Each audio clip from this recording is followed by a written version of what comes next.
Ya, Assalamualaikum warahmatullahi wabarakatuh. Bismillahirrahmanirrahim. Bismillah, alhamdulillah, wassalatu wassalamu ala rasulillah Sayyidina Muhammad ibn Abdillah wa ala alihi wa ashabihi mawala la hawla wa la quwata illa billah amma ba'da. Seluruh hadirin wal hadirat yang berbahagia, alhamdulillah bahwa kita ini masih merasakan nikmatnya mempunyai sebuah identitas yang namanya nation state atau negara bangsa. Sebagaimana negara-negara yang lain atau individu-individu yang lain juga merasakan kenikmatan yang sama memiliki negara bangsa. Kesepakatan tentang negara bangsa atau nation state itu dihembuskan oleh seorang pemikir yang bernama Ernest Renan dulu. Ketika dia nulis tentang what is the nation, apa itu sebuah bangsa. Nah, nalar pikir ini mengilhami banyak orang yang akhirnya kemudian kesadaran memiliki sebuah bangsa yang terstruktur menjadi sebuah state atau negara ini akhirnya terwujud di mana-mana. Dan terlepas dari itu semua, sesungguhnya di dalam bahasa Al-Quran sendiri juga sudah terlegitimasi tentang terbentuknya sebuah bangsa. Ketika Allah berfirman, ya ayuhan nas inna khalaqnakum min dzakari wa untha wa ja'alnakum syu'uban wa qabaila lita'arufu. Jadi disebut tentang perbedaan bangsa dan suku. Nah, perbedaan bangsa dan suku itulah yang akhirnya membentuk struktur. Maka akhirnya beberapa negara termasuk orang-orang yang sebagian besar Muslim tidak lagi punya khilafiyah untuk bersepakat membentuk nation state. Ketika dorongan tentang nation atau tentang bangsa dan tentang state atau negara, sehingga kemudian membentuk satu government atau pemerintah yang melindungi sipil atau melindungi masyarakat atau rakyat. Nah, karena dorongan-dorongan itu yang sudah tergambar sebelumnya dalam bahasa Al-Quran, maka kaum muslimin sendiri juga akhirnya tidak terlalu keberatan dan tidak terlalu bermasalah tentang terbentuknya sebuah nation state. Hanya kemudian ketika membentuk nation state ada beberapa persyaratan utama. Salah satu persyaratannya adalah membangun sebuah sistem yang terstruktur dalam sebuah ideologi yang disepakati. Nah, ideologi yang disepakati ini yang akhirnya kemudian ditentukan oleh keputusan-keputusan di mana negara bangsa itu akan didirikan. Nah, biasanya kesepakatan tentang pendirian sebuah negara bangsa itu dilandasi oleh suku yang sama, bangsa yang sama, bahkan ras yang sama. Seperti di Eropa, seperti di Arab, seperti di belahan negara-negara Balkan dan negara Cina. Kesepakatan tentang nation state itu disepakati oleh satu bangsa, oleh satu suku. Nah, menjadi pertanyaan yang cukup mendasar adalah ketika terjadi di Indonesia, ternyata pendirian negara bangsa atau nation state di Indonesia berbeda dengan yang lain. Yaitu apa bedanya? Kalau yang lain disepakati oleh satu bangsa dan satu suku, di sini disepakati oleh beberapa bangsa, beberapa suku, bahkan beberapa agama.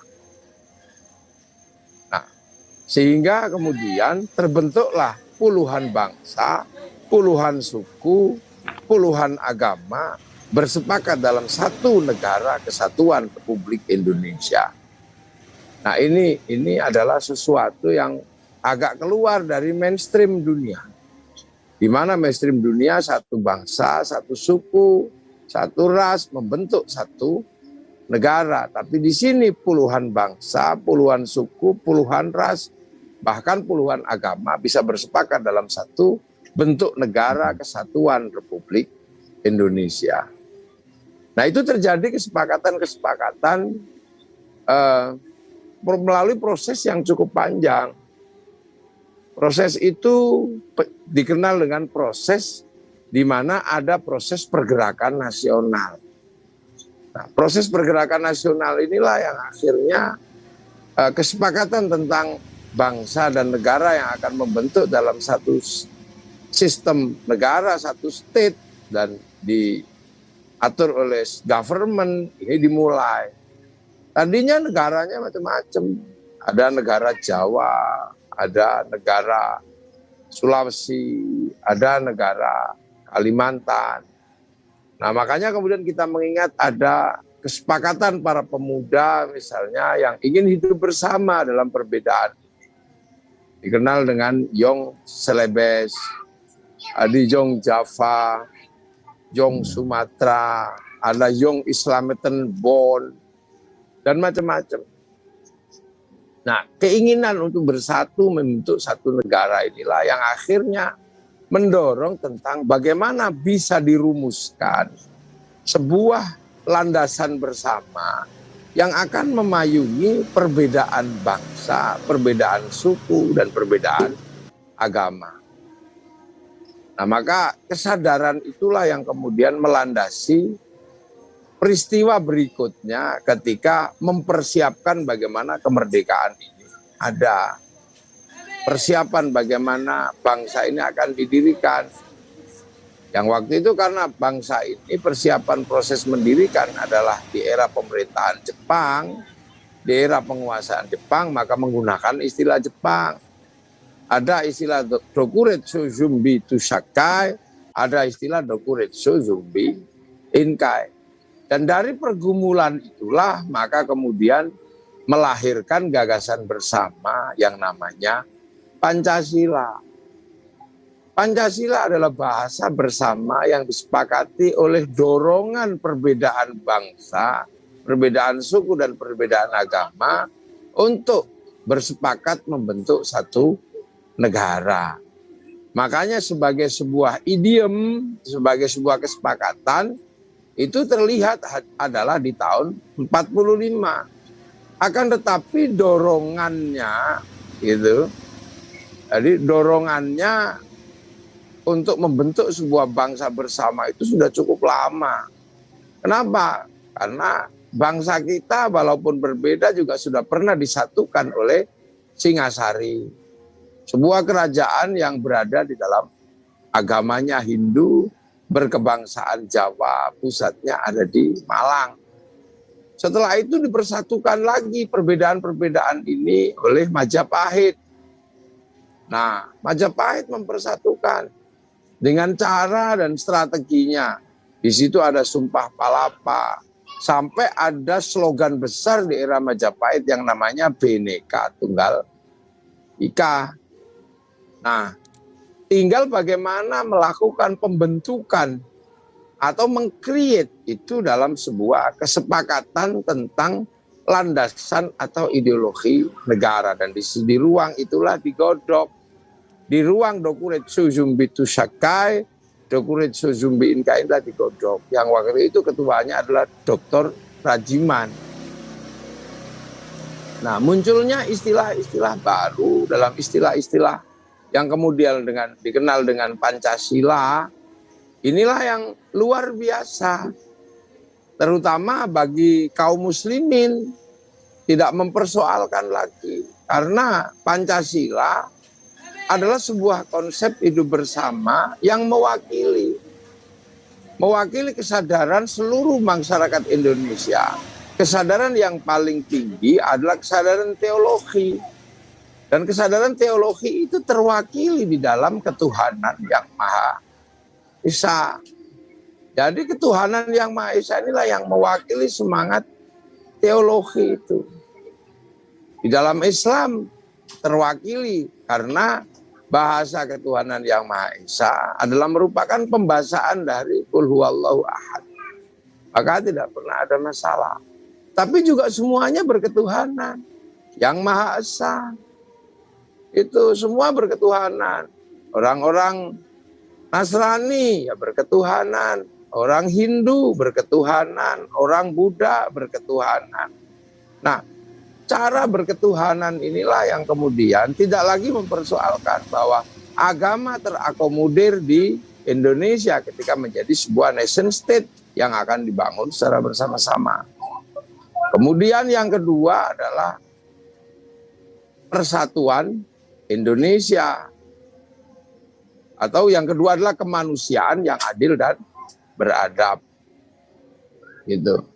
Nah, kemanusiaan ini juga sikap kebersamaan. Gitu. Kemanusiaan ini sikap kebersamaan. Semua akan terlindungi oleh kemanusiaan.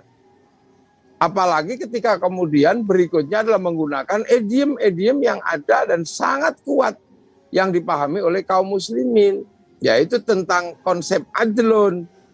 Makanya penggunaan bahasa yang adil adalah penggunaan bahasa yang sangat mewakili prinsip-prinsip bagi kaum muslimin, yaitu prinsip keadilan.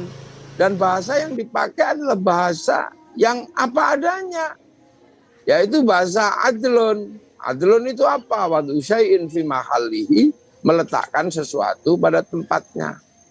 Kemudian bahasa yang dipakai juga adalah beradab, berperadaban. Gitu. Jadi bahasa-bahasa yang dipakai itu adalah bahasa-bahasa yang sehingga waktu itu sebagai kaum mayoritas kaum muslimin tidak pernah mempersoalkan. Gitu loh. Karena menggunakan bahasa yang paling fundamental yang selama ini dikenal oleh prinsip-prinsip kaum muslimin, keadilan dan keadaban. Yang ketiga adalah persatuan Indonesia. Nah, persatuan inilah yang kemudian mewakili perbedaan suku, perbedaan agama, perbedaan bangsa, semua di dalam persatuan Indonesia. Bahwa Indonesia itu punya kenyataan beda bangsa, beda suku, beda agama.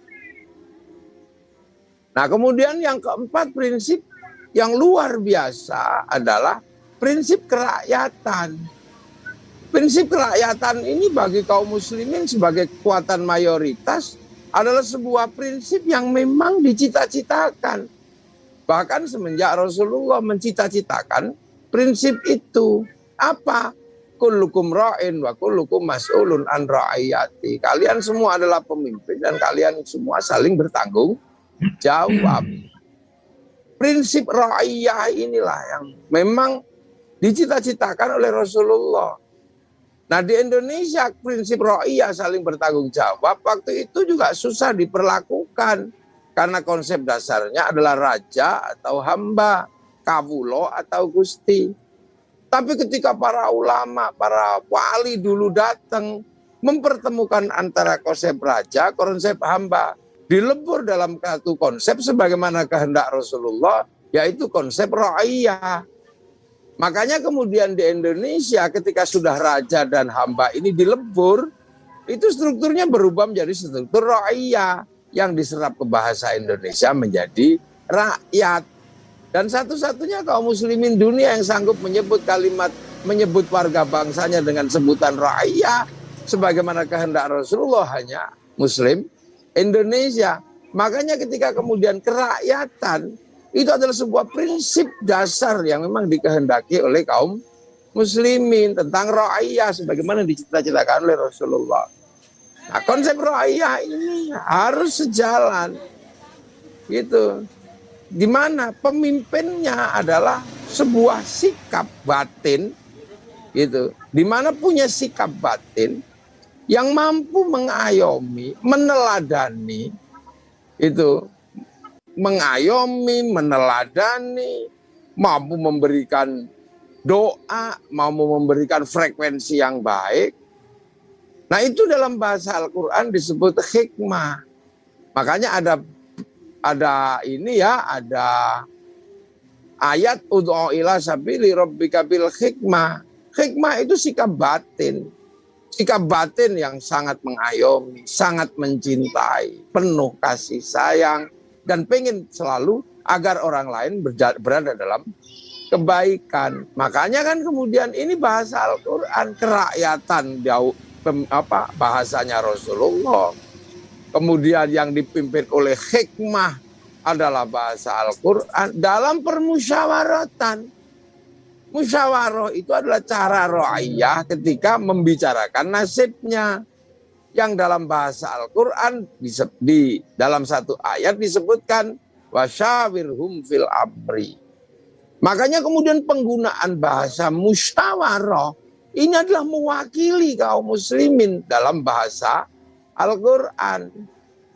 Jadi kerakyatan adalah prinsip ra'iyah yang dicita-citakan Rasulullah. Hikmah adalah prinsip Al-Quran. Musyawarah adalah prinsip dasar di dalam Al-Quran. Perwakilan, al-wakil itu juga bahasa Arab. Itu al-wakil itu bahasa Arab dalam perwakilan. Makanya kemudian sila keempat ini kerakyatan yang dipimpin oleh hikmah, kebijaksanaan dalam permusyawaratan perwakilan. Ini bahasanya adalah bahasa Al-Quran. Kemudian yang kelima adalah keadilan, lagi disebut menggunakan bahasa Al-Quran adlun. Yang diserap dalam bahasa kita adil. Keadilan sosial bagi seluruh rakyat. Sekali lagi yang disebut adalah rakyat. Cita-cita Rasulullah membentuk konsep rakyat. Dan itu terjadi di Indonesia tentang kalimat rakyat. Jadi keadilan sosial bagi seluruh rakyat atau rakyat Indonesia. Nah itu. Makanya konsep-konsep ini tentang ra'iyah, tentang hikmah, ini adalah konsep holistik yang akan mewakili dan akan diterima oleh bangsa apapun, agama apapun, suku apapun. Sehingga kemudian Pancasila ini menjadi landasan yang akan selalu bisa diterima oleh perbedaan bangsa, perbedaan suku, dan perbedaan agama. Makanya beruntung bangsa kita mampu merumuskan sebuah konsep ideologi yang sangat padat dan kemudian aplikasinya sudah didukung oleh prinsip-prinsip kebudayaan, prinsip-prinsip sosial yang memang sudah ada di dalam tata dan ranah kehidupan rakyat Indonesia, bangsa Indonesia sebelum Indonesia berdiri. Kemanusiaan, ketuhanan sudah ada sebelum Indonesia berdiri. Persatuan sudah ada sebelum Indonesia berdiri. Makan bersatu, ada orang mati bersatu, ada selawat bersatu, zikir bersama bersatu. Semuanya bersatu, ada sunatan bersatu, ada bersih desa bersatu, apa saja bersatu. Jadi Indonesia ini punya prinsip persatuan yang aplikatif. Karena seluruh masyarakat Indonesia punya prinsip persatuan. Anak lahir bersatu, anak kawin bersatu, orang mati juga bersatu. Bahkan setiap tahun Khol juga membuat persatuan. Ziarah kubur bersatu, apa saja bersatu. Terus kemudian prinsip-prinsip ini selalu ada. Kemanusiaan ada semua. Semua orang Indonesia, orang-orang kita sangat menjunjung nilai kemanusiaan. Karena manusia itu misalnya harus diikuti dengan cara yang sederhana, maka ada alon-alon waton kelakon. Itu karena prinsipnya manusia. Kerakyatan kita juga sudah bisa akhirnya membangun, tidak raja, tidak hamba, tidak kawulo, tidak gusti, akan tetapi menjadi ra'iyah. Nah, dalam konsep ini tidak menghilangkan konsep sebelumnya. Yang kawulo tetap boleh bilang kulo, yang hamba ambo, yang sahaya saya, yang abdi di Sunda abdi, masih luar biasa. Nah, bingkai-bingkai ini ada seluruhnya. Makanya jadi sesungguhnya Pancasila adalah pembahasaan dari sebuah sistem kehidupan sosial di Indonesia yang sudah ada dan turun-menurun menjadi batin warga masyarakat Indonesia. Apalagi kemudian ketika Pancasila kemudian dibingkai dalam sebuah ikatan Bhinneka Tunggal Ika. Bhinneka Tunggal Ika dikeluarkan oleh Emputan Tular ketika Majapahit menyadari betul terjadi perbedaan bangsa, perbedaan suku, dan perbedaan agama zaman itu. Makanya prinsip-prinsip itu jadi. Jadi kebinekaan di Indonesia, perbedaan di Indonesia, ini terayomi dalam sebuah ideologi besar. Makanya kemudian Indonesia hari ini menjadi pertanyaan-pertanyaan besar semua bangsa. Kenapa Arab satu bangsa bisa pecah jadi puluhan negara, Eropa satu bangsa bisa pecah jadi puluhan negara. Nah, kenapa Indonesia yang puluhan bangsa, puluhan agama, puluhan suku mampu bersatu dalam satu negara, kesatuan Republik Indonesia. Nah, inilah prinsip dasar kebangsaan tertanam. Nah, sehingga persoalannya sekarang adalah bangsa ini juga terus bergerak.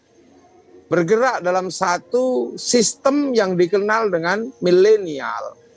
Sebuah sistem di mana beberapa arus besar nggak bisa lagi dibendung dan nggak bisa lagi dihalangi. Kenapa? Karena percepatan teknologi, percepatan informasi. Ini nggak bisa dihadang. Ini pergerakan dunia. Jadi anak-anak kita juga pasti akan mengalami hal yang sama. Lagu-lagu transnasional, potongan rambut transnasional, itu ideologi juga transnasional, itu semua transnasional sekarang. Bahkan penyakit pun transnasional. Ini sesuatu yang nggak bisa dihindari. Makanya jangan heran kalau tiba-tiba corona juga transnasional. Itu WhatsApp transnasional. Apalah, ini negara mulai mungkin nggak memproteksi hal-hal seperti ini. Nah, ini memang butuh dukungan masyarakat. Dalam era transnasional terkait resources, misalnya Cina berhasil memproteksi dirinya. Alat-alat ukur pembelanjaan yang selama ini menggunakan Amazon bisa ditekan dengan lahirnya Alibaba, WhatsApp dengan WeChat. Nah, ini suatu yang tidak bisa. Kalau tidak suatu itu dihindari, ya bisa. Kenapa? Karena ini memang eranya. Tinggal bagaimana kita mensikapinya. Nah, mungkin itu dulu yang bisa saya sampaikan. Nanti bisa kita lanjutkan dalam diskusi, dalam tanya jawab. Matur nuwun. Assalamualaikum warahmatullahi wabarakatuh.